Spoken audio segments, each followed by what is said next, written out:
Larry page নামটা হয়তো খুব একটা পরিচিত না, কিন্তু ওনার ইনভেন্ট করা গুগল নামটার সাথে আমরা খুবই পরিচিত।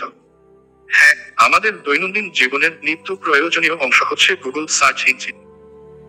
আমাদের কোন কিছু জানার জন্য বা ইম্পর্ট্যান্ট কোন তথ্য সংগ্রহ বা অনলাইন জগতে যে কোনো কিছু খুঁজে বের করার জন্য আমরা গুগল সার্চ ইঞ্জিন ব্যবহার করে থাকি। আর এই গুগলের আবিষ্কারক হচ্ছে ল্যারি পেজ। আজকে আমরা তার জীবনী সম্পর্কে বিস্তারিত জানব।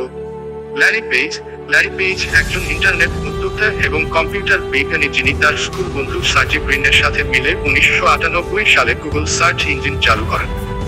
তিনি 23 মার্চ 1973 সালে মিশিগানে জন্মগ্রহণ করেন। তার পিতামাতা উভয়েই কম্পিউটারে দক্ষ ছিলেন এবং তার স্ত্রীর নাম ছিল লুসিন্ডা সাউথওর্থ। ল্যারি স্ট্যানফোর্ড ইউনিভার্সিটি থেকে কম্পিউটার ইঞ্জিনিয়ারিং পাশ করেন এবং এরপরে তিনি তার বন্ধু সার্জিকে সাথে নিয়ে গুগল সার্চ ইঞ্জিন বানানোর কাজে লেগে পড়েন এবং 1998 সালে সফলভাবে গুগল সার্চ ইঞ্জিন আবিষ্কার করেন। জীবনের শুরু এবং শিক্ষা: তিনি ছোটবেলা থেকেই কম্পিউটার নিয়ে অনেক গবেষণা করে থাকেন। তার বাবা মা দুজনে কম্পিউটার এক্সপার্ট এবং তার বড় ভাই একজন সফল অনলাইন উদ্যোক্তা হওয়ায় তিনি পরিবার থেকে অনেক সাহায্য পান এবং বাড়িতে কম্পিউটার সম্পর্কিত যাবতীয় বই এবং সামগ্রী থাকার কারণে তিনি এগুলো নিয়ে গবেষণা করার অনেক সুযোগ পান। তিনি প্রথমে মন্তেসরি স্কুল থেকে শিক্ষা গ্রহণ করেন।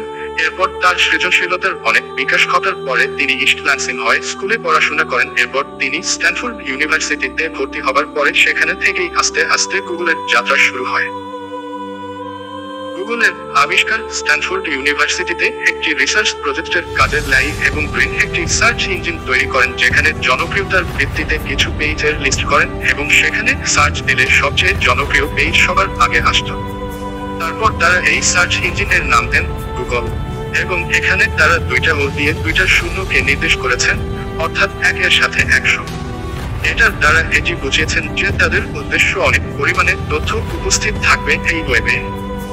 এবং এরপর তারা পরিবার, বন্ধু এবং অন্যান্য বিনিয়োগকারীদের থেকে $1 মিলিয়ন তোলার পরে এই অর্থ এই সার্চ ইঞ্জিনের উপরে বিনিয়োগ করেন এবং 1998 এই কোম্পানি এর যাত্রা শুরু হয়।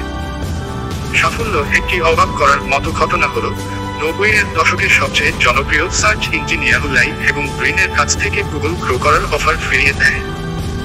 এরপর 2004 সালে যখন গুগলের নাম শেয়ার মার্কেটে আসে, ঠিক তখনই ল্যারি এবং ব্রিন অনেক সম্পদের মালিক হয়ে যান এবং তারা রাতারাতি বিলিয়নারি হয়ে যান।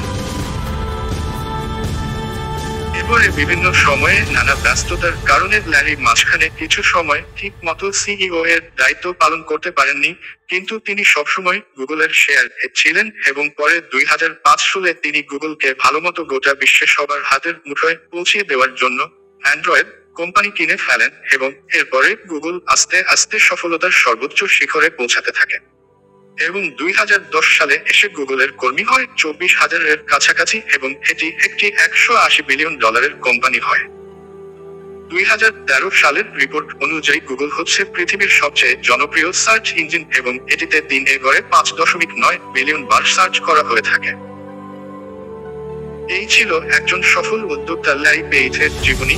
তিনি তার মেধাকে কাজে লাগিয়ে সফলতার চরম শিখরে পৌঁছাতে পেরেছেন এবং বর্তমানে তার সম্পদ $56 বিলিয়ন দাঁড়িয়েছে এবং 2019 সালের রিপোর্টে তিনি বিশ্বের ধনীদের তালিকায় 10ম অবস্থানে আছেন।